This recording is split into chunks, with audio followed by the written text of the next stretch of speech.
අද අපි ඇවිල්ලා ඉන්නේ වේයන්ගොඩ හෝම් ස්ටුඩියෝ එකකට. මෙතන අපි අද acoustic correction එකක් කරන්න බලාපොරොත්තු වෙනවා.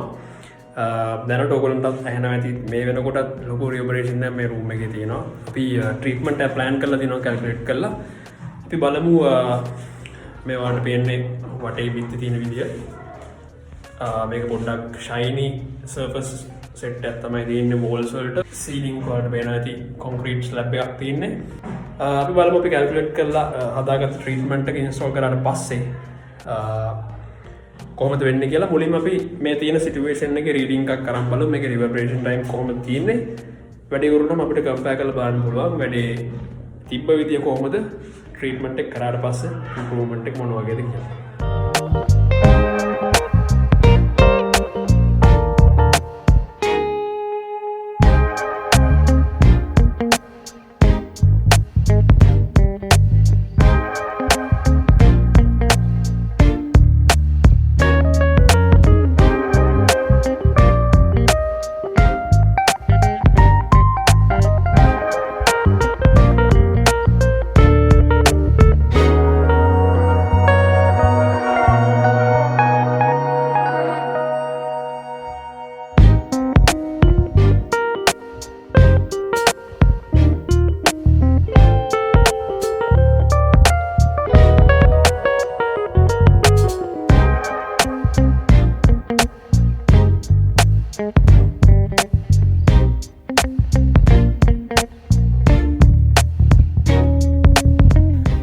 මතක ඇති මේ රූම් එකේ ඉස්සර සෑන් රිෆ්ලෙක්ෂන්ස් තිබ්බා. ඒකට මේන් රීසන් එක තමයි මේකේ සීලිං එක.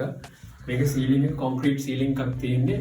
ඉතින් මේකේ වැදෙන සද්ද අනිවාර්යෙන් බවුන්ස් වෙලා ආපහු අපේ ලිස්නින් හයිට් එකට එනවා. ඒකෙන්ද අපි මේකේ ප්ලෑන් කරා ක්ලවුඩ් පැනල්ස් 4ක් ඉන්ස්ටෝල් කරනවා කියලා මේ ඔයගොල්ලන්ට පේන විදිහට.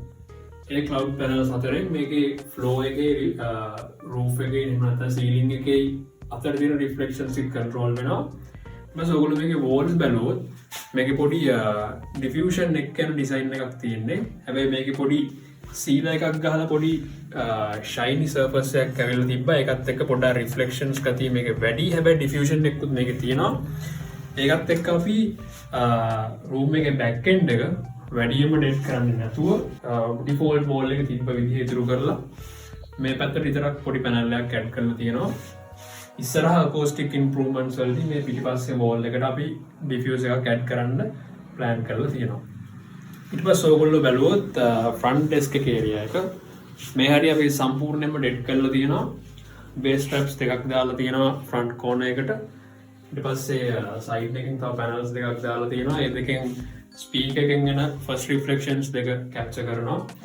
ඊට පස්සේ මෙතන දාලා තියෙන panel එකක් මේ පැනල් එකෙන් ස්පීකර් එකෙන් ෆ්‍රන්ට් වෝල් එකට මොන හරි රිෆ්ලෙක්ෂන්ස් තියෙනවා නම් ඒ ටික ඇබ්සෝබ් කරගන්නවා. ඉතින් ඔය විදිහට තමයි අපි මේ රූම් එක ට්‍රීට් කරේ. ඉතින් අපි දැන් මෙෂර් කරලා බලමු. දැන් තත්ත්වය කොහොමද කියලා කලින් ඔයගොල්ලෝ දැක්ක රීඩින් කරලා කොච්චර දුරට දැන් ඉම්ප්‍රූව් වෙලා තියෙනවද කියලා.